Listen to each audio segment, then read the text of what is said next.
sariling hindi na nga ako dadalo kahit nabalitaan ko na may reunion magaganap sa May. Sapagkat hindi naman ako tumatanggap ng imbitasyon. Sabi ngayon, kanina, iniisip ko na marami ang maaari kung pakiusapang ako ihatid. Ngunit lahat sila ay busy. Walang natira kung hindi kaming magkakapatid lamang, 3 sa bahay. Ang isa ay hindi pa naglalakad. Ang isa ay busy talaga. Walang medyo malakas-lakas ng kaunti kahit mahina na rin ang tuhod, kundi ako. Pero nung bandang alas 7 na, 7 o'clock na, alumpihit ako. Kaya eto na ang isang magandang loob na ako ay ihahatid. Kahit nasa tricycle. Ang tricycle naman ay doon pa inuha sa kanto. Tagal-tagal. Sabi ko, wag na nga. Sabi kong gano'n. Kaya, babalik na ako at ayoko na. Ngunit, hayan na ulit. At kami dali-daling sumakay. Ang tricycle boy pa lang ito ay hindi nalalaman ang may kaway o ang MC. Hindi alam. Kaya pagdating sa highway, ay inihinto na uli kami. At eto na po anya tayo. Bakit? Din pa alam ko saan ang MC? Doon. Pagkatapos, inihinto naman kami doon pa sa medyo malayo-layo. Kaya ngayon maglalakad. Ayokong maglakad dahil ako ay hihingal. At basang-basa ang daan doon sa kanto doon.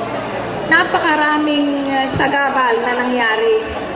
Salamat na lamang at nakita ko ang reception table na nagsisikain na. Kaya ang sabi ko, ay tapos na. Ngunit may tumapit at sabi, sasamahan ko po niya kayo doon at ako ay nilagay ito. Hindi ako nagsisisi sa aking pagkakadalo sapagkat nakita ko kayong lahat. Ang marami sa inyo ay hindi ko naturuan pero nakatitiyak ako na 8 sections ang aking naturuan. Kung hindi sa 4th year, ay sa 3rd year. Kasi noon ay hati. 4 sa 4th year, 4 sa 3rd year. Coordinators na nagpursige na kayong lahat ay mapadalo. Kahanga-hanga sila. Silang lahat binabati ko. Magandang gabi sa lahat. Thank you po, ma'am, from advisor po namin ng Section Bonifacio. Bonifacio, palakpakan naman natin si Miss Belsa. Okay.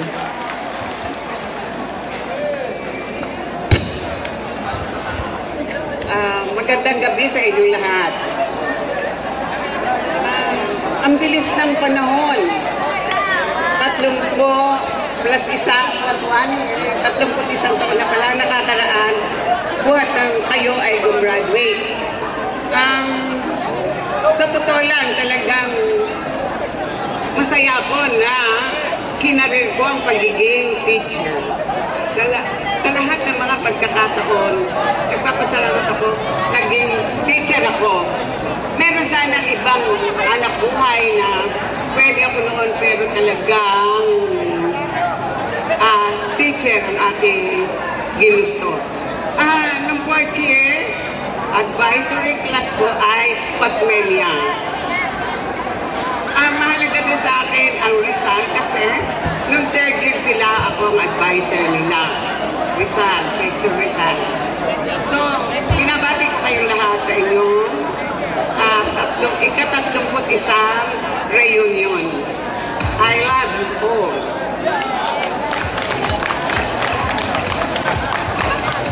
Ako po si Mrs. Arellano.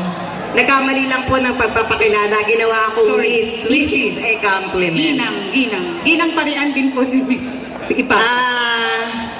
Congratulations to all the organizers, and you have a job well done.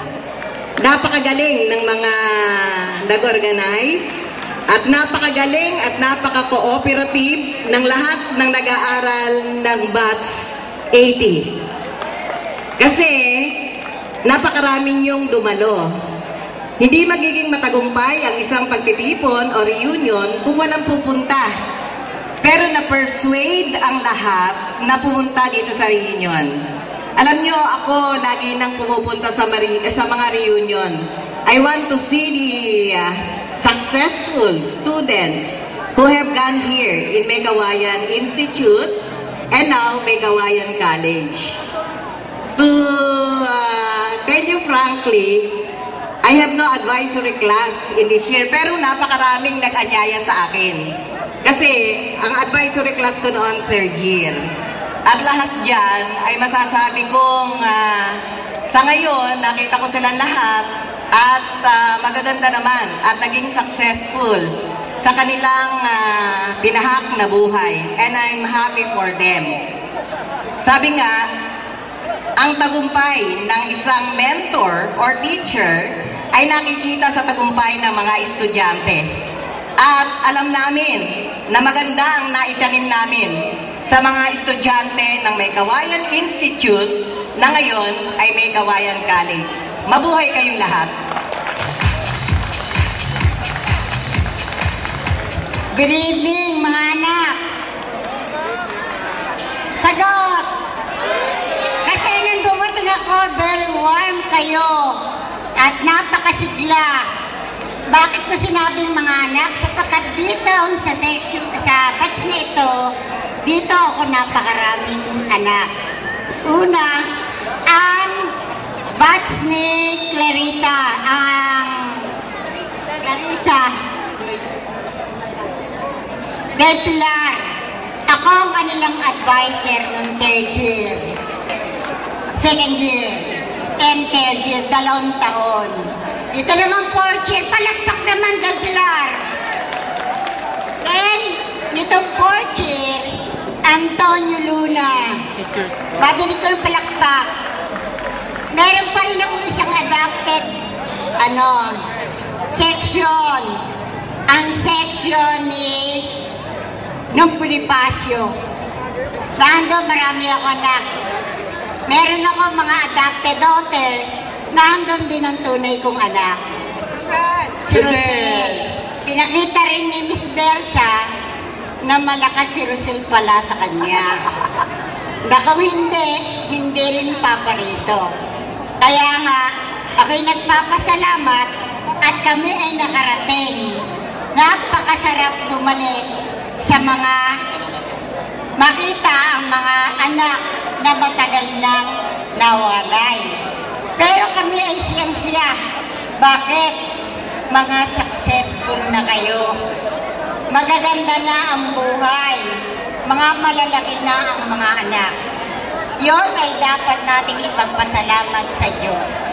At sana, magkita-kita pa tayo ulit. At ang mga guro nyo, idalangin nyo na sana ay maging malakas pa at bumaba pa.